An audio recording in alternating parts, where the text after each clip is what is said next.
Hello, folks. In this lecture, we are going to look at one of the most commonly used parts of combinatorics, permutations. Permutations represents the number of different possible ways we can arrange a set of elements. These elements can be digits, letters, objects, or even people. To clear any confusion, let's look at an example. Imagine you haven't watched the latest Formula One race, but your friend spoiled who the three drivers on the podium are: Lewis, Max, and Kimi. A permutation of 3, denoted P of 3, would express the total number of different ways these drivers could split the medals among one another. Suppose Lewis won the race. Then we have two possible scenarios. Max finished second, and Kimi finished third.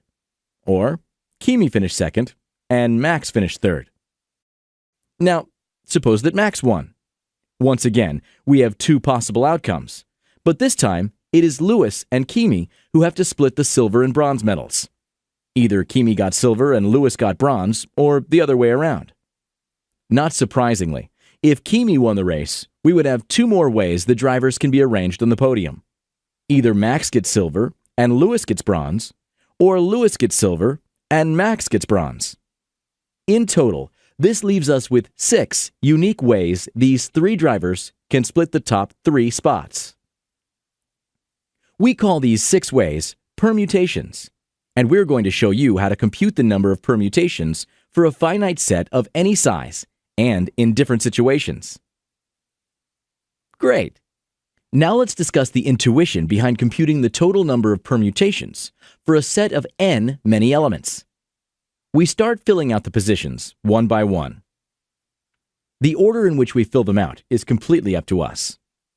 For convenience, we usually start with the first slot, which represents the race winner in our example.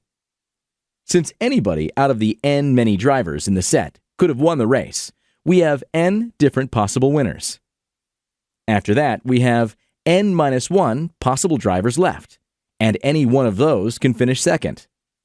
Regardless of which out of the n elements we chose to take the first slot, we have n-1 many possibilities for the second slot.